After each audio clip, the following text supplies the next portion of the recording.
All right. Hi, everybody. David Fogel back with you, CEO of the Symphonina Foundation. And we're here for another Symphonina Foundation podcast. And today with Lucinda Chiu, violinist who splits her time between Los Angeles and Houston, has performed with the Pacific Symphony, Houston Symphony, Houston Grand Opera, and many other things that we're going to learn about today. Lucinda, how you doing? I'm doing very well. Thank you for having me today, David. Oh, it's our pleasure. What's the weather in Houston doing today? Pretty humid Yeah, getting and there, huh? hot. Yeah. We're definitely getting there. An early start to the summer, I'd say, this year. Now you must be used to that though, because you did your master's in music at Rice, and I haven't visited Rice, but I know enough to know it's in the Houston area. So, what was it like being a music major at Rice University? Well, so I spent 2 years at Rice University doing my master's degree there. It was a short number of years, but I would say a transformational time for me personally. I had nothing but, the most inspiring and nurturing time at school. And I owe everything to my teachers and colleagues there. And I think a big part of who I am today, I owe it to the Shepherd School of Music. Yeah, that's a common theme, and I don't think many of us really who are in the music industry or any industry really overlook it. We're all very aware of it, but it's nevertheless something I think that's very important to put the spotlight on from time to time, which is like we're all a product of our environment, good or bad. And we've all had good teachers and some bad teachers probably too along the way. But the good teachers are just so outstanding that they make it all worthwhile, whatever it is. And for me, it that happened in music. It also happened in engineering and math and other things where I've had horrendous teachers in college and also excellent ones. So it's wonderful to hear that you had that sort of positive transformative experience going to school. And we have interviewed other people in the podcast who had both experiences, but I know you also did your undergrad at Peabody, so maybe you can compare a little bit about what your experiences were with Peabody versus Rice. Yeah, so as you know, I did my undergraduate at Peabody. I spent good 4 years in Baltimore, Maryland. I would say my focus for undergraduate was heavily on chamber music. I That definitely for me was a personal highlight. I was lucky enough to be placed during my freshman year in a string quartet who I ended up sticking with for all 4 years Mm. of undergrad. And we became very, very close. We spent every summer at music festival together. And I thought that was like something I wanted to do for the rest of my life and that we would be a string quartet together forever. Yeah. It was an amazing time. I learned so much, not only like what it's like to play in a string quartet or in a chamber music setting, but also a lot of soft skills that I didn't know would apply to my career today. So, from communication to adaptability, time management, all of that, I feel like I learned a lot from just being in a very serious chamber music setting. So, I would say I spend majority of my time at Peabody just really trying to be the best chamber musician. And I mean, also, I took private lessons in orchestra and everything. But that was what my life was really. It was string quartet. Versus when I entered Rice for my master's degree, I mean, the school itself is known for the very strong orchestral program.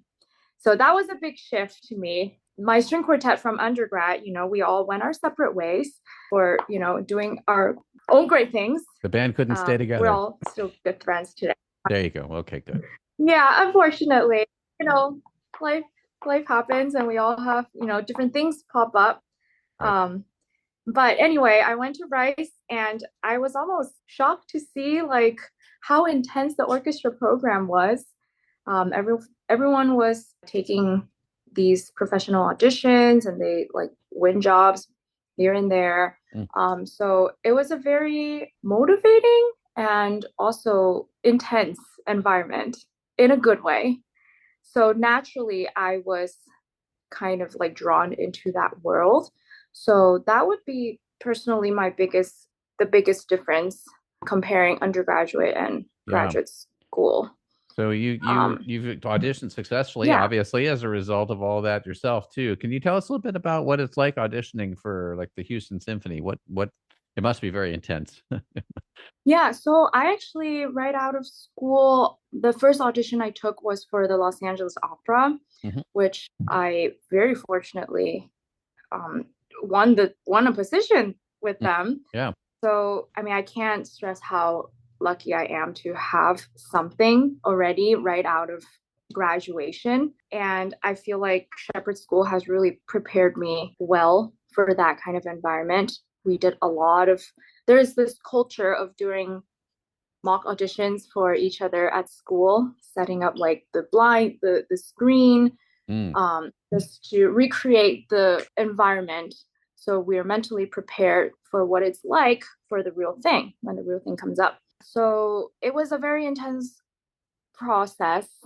Usually, with most auditions in the professional setting, it's split into a few rounds. There is the resume round where that you just send in your resume or any pre-screening recordings that they may ask for.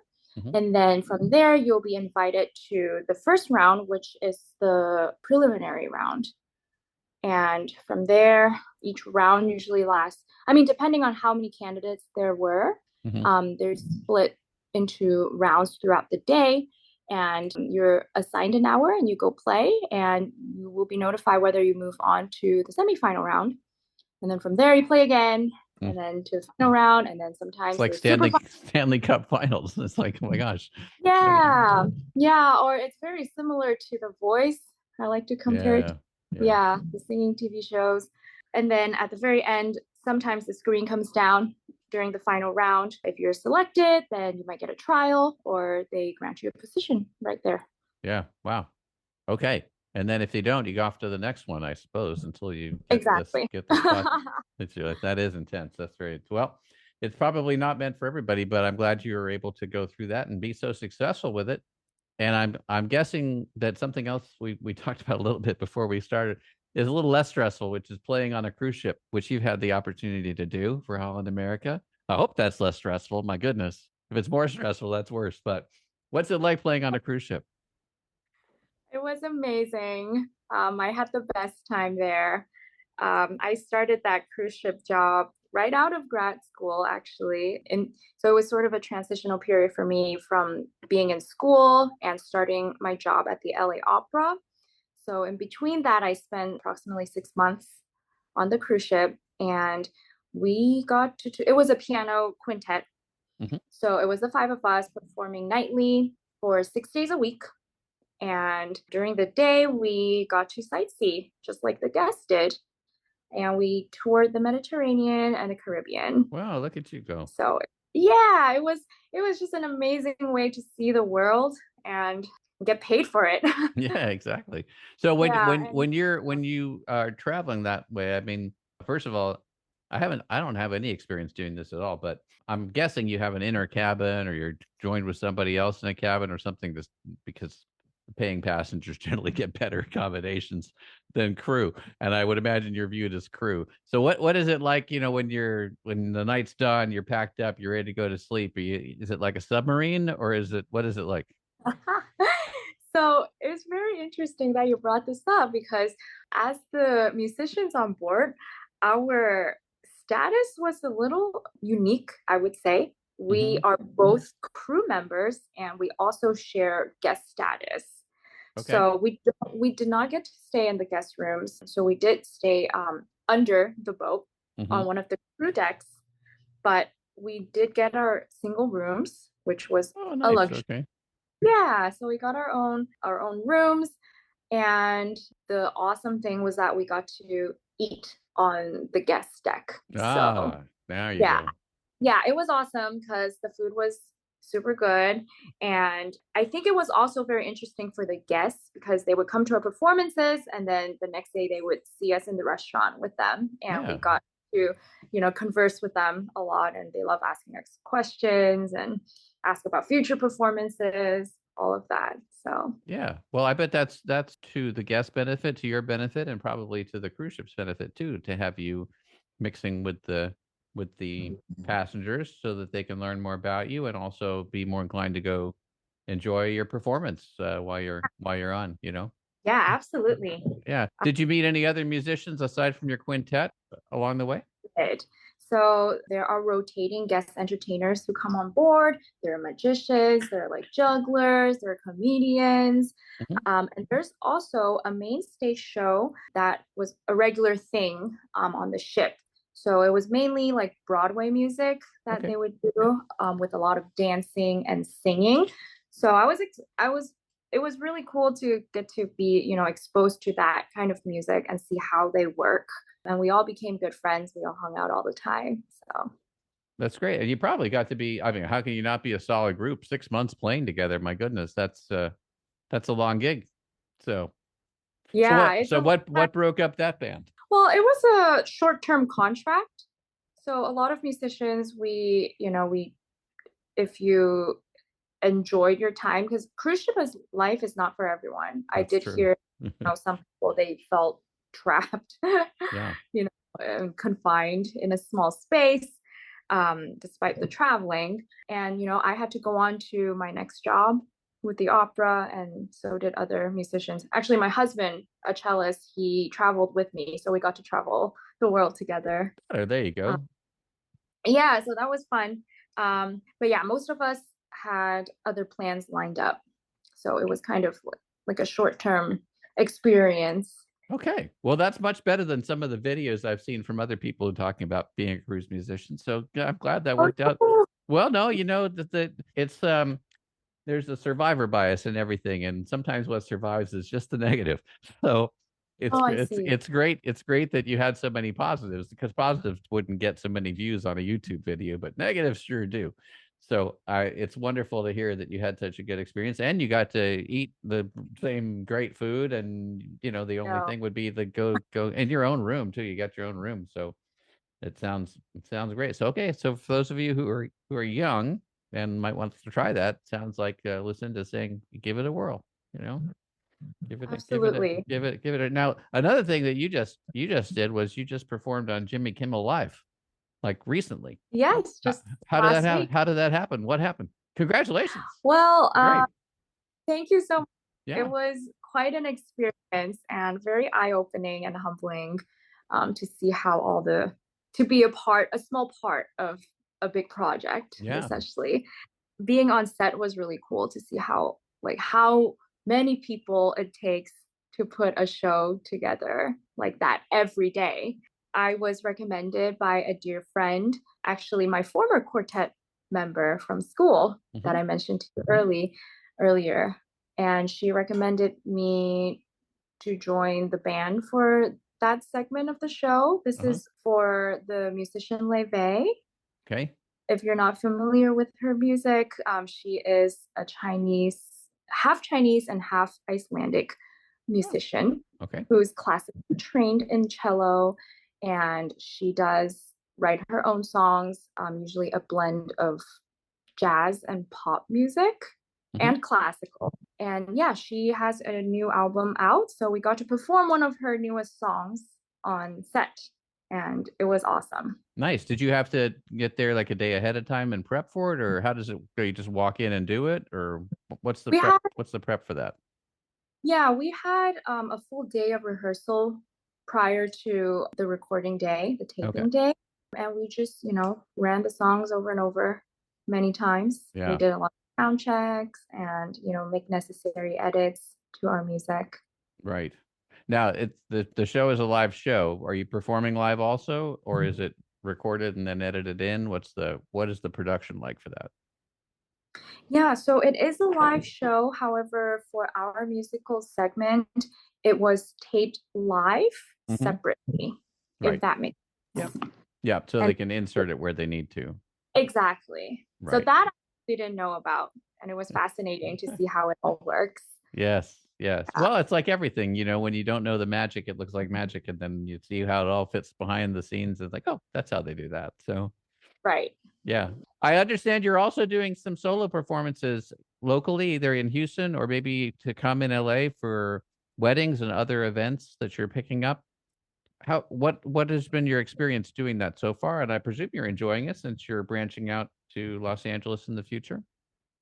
Yeah, so this all started, or the idea came to me when I was planning for my own wedding 2 years ago. I was a very hands-on bride, so Mm-hmm. I like to do everything myself. Okay. And it was only through planning my own party to realize how many different, like how detailed that I need to be and how important each vendor is to making the big day happen. And yeah, so I think that kind of inspired me to start my own wedding business because unlike a lot of people, I actually enjoy the planning process. I'm a pretty organized person, so You I got to thought, be. I'm thinking yeah. your planner must look like very neat, organized, and everything happens. And it's probably when something happens, you cross it off so you know it's done. You get that feeling of exhilaration that you did that. I thought I'm imagining anyway. Exactly. I like my list. Yeah, I do. I do too. So that's how I know. Right. Control So I control enthusiast over here. Yeah, but you probably too. exactly. Oh, Yeah. I love you share that with me. Yeah, absolutely. Yeah. Yeah, so I think from that I was inspired to, start my own business and, a lot of musician vendors for weddings are actually chamber music. So there are string duos, trios, or string quartet. Yep. But I realized there's not many solo violinists or solo musicians who do weddings. And I'm realizing why. And that's because, it takes a lot more than just knowing how to play the music, but it takes, I'm the one communicating with the bride or working with the planner or suggesting music to the couple who has no idea what they want, for their day. Yeah, exactly. And I kind of wanted to do all of it and feel like well, I've been freelancing a lot in Houston, and a big part of my work here is, playing and performing as a substitute musician, Hmm. which also means, as thankful as I am for the work I have, I sometimes get called pretty last minute for work. Hmm. And one day I was just like, you know what? I have the skills and ability to start my own business. Why don't I give it a shot? Because I have nothing to lose. And in return, I get to be in control of my own schedule, of how much I want to charge and how busy I want to be or how free I want to be. And yeah, I just like had a took a leap of faith basically, and I've been enjoying doing it as a side hustle, That's and great. it's And it's very fulfilling for me. yeah, and you get to make people's day, literally. Yes, You get to make actually. their big day. So not that I mean when you're playing in the Houston Symphony, you're making their day too, but it's a little less personal. So Right. I do feel like I'm making like a direct impact absolutely. with some Absolutely. people, most Do especially. you do any teaching, Lucinda, also, or are you just on the performance side? I do a lot of teaching. In fact, last year I started a part-time position with the Houston Symphony as one of their community embedded musicians. Okay. So I work very closely with their education department. Basically, what we do, we have a handful of teaching artists, and we go around, the Houston, and we partner up with schools, mainly elementary schools, and we work with large groups of students. And we also do other work like we perform at the Dementia Center, MD Anderson Cancer Center Yeah. for some site visits. Yeah, and sometimes we would give presentations to middle school students and try to inspire the next generation of young Yeah, musicians. that sounds So, great. Well, and as the future goes on here, we'll have to see if the Symphonina Foundation can maybe help support some of those things that you're talking about. They sound great. It's all what we're about, spreading the joy of symphonic music to young audiences around the world. They don't have to be as young as that. They can just be younger than me anyway, and that's fine. So that's all good. Listen, if people want to get in touch with you for wedding planning, for cruise ship advice, for audition advice, whatever it might be, what's the best way to get in touch with you? Absolutely. So my Instagram is music by Lucinda. My Lucinda is Lucinda. You can also reach me on email, lucinda.chiu, Chiu, @gmail.com. And that's the best way to reach me. Yep, and you can find her on Facebook too, which is how I met Lucinda. And it's been my pleasure. And Lucinda, we're going to listen to some more of your fantastic violin playing on the way out here. And if we can ever be of any other help to you, you just let us know. Thank you so much, David. It's been a pleasure chatting with you.